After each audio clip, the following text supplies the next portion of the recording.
ನಮಸ್ಕಾರ ವೀಕ್ಷಕರೇ, 18 ಟಿವಿಗೆ ಸ್ವಾಗತ. ನಾನು ಪವನ್ ದೇಶಪಾಂಡೆ. ಮಾಜಿ ದೇವದಾಸಿ ಮಹಿಳೆಯರ ಮಾಶಾಸನ ಹೆಚ್ಚಿಸಿ ಡಾಕ್ಟರ್ ಸೀತವ್ವ ಜೋಡಟ್ಟಿ ಒತ್ತಾಯ. ಬೆಳಗಾವಿಯ ಚಳಿಗಾಲದ ಅಧಿವೇಶನದ ಟೆಂಟ್ ನಂಬರ್ 3ರಲ್ಲಿ ಮಾಜಿ ದೇವದಾಸಿ ಮಹಿಳೆಯರಿಗೆ ಸನ್ 2007-8ರಲ್ಲಿ ಕರ್ನಾಟಕ ಸರ್ಕಾರವು ಪ್ರತಿ ಮಾಹ ರೂಪಾಯಿ 400 ಮಾಶಾಸನವನ್ನು 45 ವರ್ಷ ಮೇಲ್ಪಟ್ಟಿರುವ ದೇವದಾಸಿ ಮಹಿಳೆಯರಿಗೆ ಮಂಜೂರು ಮಾಡಿದ್ದಕ್ಕೆ ತಮಗೆ ಧನ್ಯವಾದಗಳು. ತದನಂತರ 500, 1 ವರ್ಷ ಆದ ನಂತರ 1000 ರೂಪಾಯಿ, 2015ನೇ ಸಾಲಿಗೆ 1500 ಮಾಶಾಸನ ಪ್ರತಿ ಮಾಹ ಆಗಿರುತ್ತದೆ. ಜುಲೈ 2024ರಂದು ರೂಪಾಯಿ 2500 ರುಗಳನ್ನು ಹೆಚ್ಚಿಗೆ ಮಾಡಿದ್ದಕ್ಕಾಗಿ ಧನ್ಯವಾದಗಳು. ಒಟ್ಟು 2000 ಆಗಿದ್ದಕ್ಕೆ ತುಂಬಾ ಧನ್ಯವಾದಗಳು. ಆದರೆ ಈಗಿನ ದಿನಮಾನಗಳಲ್ಲಿ ದಿನಸಿ ಸಾಮಗ್ರಿಗಳು ಹಾಗೂ ಇನ್ನಿತರ ಔಷಧೋಪಚಾರ ಅತಿ ಹೆಚ್ಚಾಗಿದ್ದು ಮಾಜಿ ದೇವದಾಸಿ ಮಹಿಳೆಯರಿಗೆ ಜೀವನ ಸಾಗಿಸುವುದು ಬಹಳ ಕಷ್ಟದಾಯಕವಾಗಿದೆ. ಇದರಲ್ಲಿ ಹಲವಾರು ಮಹಿಳೆಯರು 60 ವರ್ಷ ಮೇಲ್ಪಟ್ಟವರಾಗಿರುತ್ತಾರೆ ಮತ್ತು ಮಕ್ಕಳಿಲ್ಲದೆ ಒಂಟಿ ಜೀವನ ಸಾಗಿಸುತ್ತಿದ್ದಾರೆ. ಆದ ಕಾರಣ ಮಹಿಳೆಯರು ಮತ್ತು ಮಕ್ಕಳ ಕುಂದುಕೊರತೆಗಳನ್ನ ಪರಿಹಾರಕ್ಕಾಗಿ ಮಾಶಾಸನ 3000ರಿಂದ 5000ಗೆ ಹೆಚ್ಚಾಗಿ ಮಾಡಬೇಕು ಎಂದು ಒತ್ತಾಯಿಸಿದ ಡಾಕ್ಟರ್ ಸೀತವ್ವ ಜೋಡಟ್ಟಿ. ಮಹಾಸಂಸ್ಥೆಯಲ್ಲಿ ಮುಖ್ಯ ಕಾರ್ಯನಿರ್ವಾಹಕ ಅಧಿಕಾರಿ ಅಂತ ಕೆಲಸ ಮಾಡ್ತೀವಿ.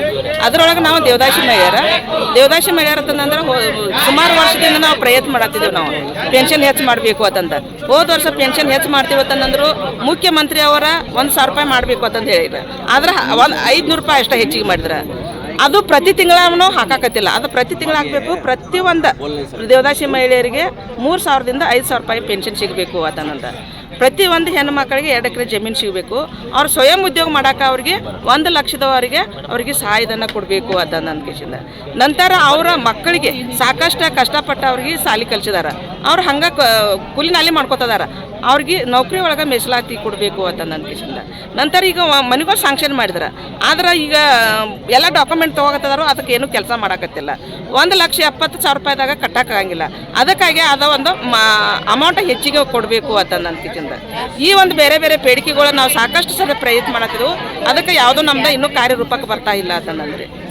ಮತ್ತು ಇನ್ನೊಂದು ಏನು ಹೇಳ್ಬೇಕಂತಂದ್ರೆ ಯಲ್ಲಮ್ಮಗುಡ್ಡದಾಗ ಯಲ್ಲಮ್ಮಗುಡ್ಡ ಸವದತ್ತಿ ತಾಲೂಕದ ಹೆಣ್ಮಕ್ಳಿಗೆ ಸಂಕೀರ್ಣ ವಾಣಿಜ್ಯಗಳನ್ನು ನಾವು ಕೊಡ್ತೇವತ್ತಂದ CM ಅವ್ರನ್ನ ಹೇಳಿದ್ರು.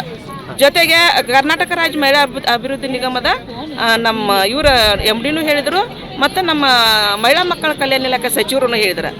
ಆದರೆ ಇನ್ನೂವರೆಗೆ ನಮ್ಮ ದೇವದಾಸಿ ಮಹಿಳೆಯರಿಗೆ ಅಲ್ಲಿ ಉದ್ಯೋಗ ಮಾಡೋಕ್ಕದನ್ನು ನಮ್ಗೆ ಅವ್ರಿಗೆ ಬಿಟ್ಟು ಕೊಡ್ತಾ ಇಲ್ಲ, ಅವ್ರಿಗೆ ಕೊಡ್ತಾ ಇಲ್ಲ ರೀ. ಅದಕ್ಕಾಗಿ ಅವ್ರಿಗೆ ಈಗ ಜಾತ್ರಾ ಸೀಸನ್ದಾಗ ಅವ್ರಿಗೆ ವಾಣಿಜ್ಯ ಮೇಳಿಗೆಗಳು ಕೊಟ್ಟಿರ್ತಂದ್ರೆ ಅವ್ರಿಗೊಂದು ಅನುಕೂಲ ಆಗ್ತೈತಿ, ಉದ್ಯೋಗ ಮಾಡೋಕೆ ಒಂದು ಅನುಕೂಲ ಆಗ್ತೈತಿ ಅಂತಂದು ನಮ್ದು ಬೇಡಿಕೆ ಐತೆ ರೀ. ಮತ್ತು ರಾಮದುರ್ಗ ತಾಲೂಕರ ಬಗ್ಗೆ ಏನು ಹೇಳಕ್ಕೆ ಇಷ್ಟಪಡ್ತೀವಿ? ರಾಮದುರ್ಗ ನಮ್ದು ಏನು ಇಡೀ ನಮ್ದು ಎಲ್ಲ ತಾಲೂಕು, ಆ ತಾಲೂಕು ಈ ತಾಲೂಕು ಇಲ್ಲ, ಎಲ್ಲ ಹೆಣ್ಮಕ್ಳಿಗೆ ಸುಮಾರು ಬೇಡಿಕೆಗಳದಾವ. ಪೆನ್ಷನ್ ಹೆಚ್ಚಾಗಬೇಕು, ಅವ್ರ ಮಕ್ಕಳು ನೌಕರಿ ಮೀಸಲಾತಿ ಸಿಗಬೇಕು, ಪ್ರತಿಯೊಬ್ಬರು ಹೆಣ್ಮಕ್ಳಿಗೆ 2 ಎಕರೆ ಜಮೀನು ಸಿಗಬೇಕು, ಹೆಣ್ಮಕ್ಳಿಗೆ ಅವ್ರಿಗೆ ಸ್ವಯಂ ಉದ್ಯೋಗ ಮಾಡೋಕೆ ಪ್ರತಿಯೊಬ್ಬರಿಗೆ 1 ಲಕ್ಷ ರೂಪಾಯಿ ಕೊಡಬೇಕು ಅಂತಂದ.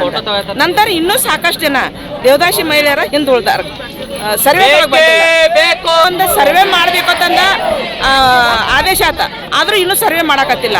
ಈ ಸರ್ವೆ ಮಾಡಿದ್ರೆ ಮಾತ್ರ ಇನ್ನು ಬರೋ 2025ನೇ ಸಾಲದ ಬಜೆಟ್ದಾಗ ಅವ್ರಿಗೆ ಸಿಗ್ತೈತೆ ರೀ. ಇಲ್ಲಾಂದ್ರೆ ಸಿಗಂಗಿಲ್ಲ. ಡಿಸೆಂಬರ್ದಾಗ ಅಂದ್ರೆ ನಾವು ಮರು ಸಮೀಕ್ಷೆ ಮಾಡ್ತೇವತ್ತಂದು ಹೇಳಿದ್ರೆ ಡಿಸೆಂಬರ್ ಮುಗೀತೀಗ, ಮರು ಸಮೀಕ್ಷೆ ಮಾಡಾಕತ್ತಿಲ್ಲ. ಆದ್ರೆ ಬರೀ ಆಶ್ವಾಸನೆ ಕೊಡ್ಕೊತೊಂಡಿದಾರ, ಕೆಲಸ ಆಗಾಕತ್ತಿಲ್ಲ ಅಂತಂದ್ರೆ ಅದು ಆಗ್ಬೇಕ್ರಿ.